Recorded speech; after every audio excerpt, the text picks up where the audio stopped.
Hi guys, I'm going to show you how to install an auto up module on an '02 to '06 Mini Cooper. So once you have the switch panel off, you remove the harness by pressing down a little tab in the center and then just pushing down this lever. So do it again, just tab here, and with the other finger just pull it down and it just snaps out of place. So then you grab the auto up module and slide it in like that.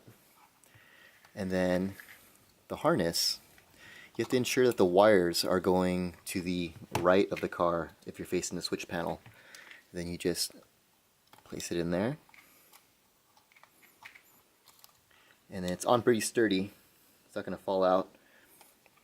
And that's pretty much it.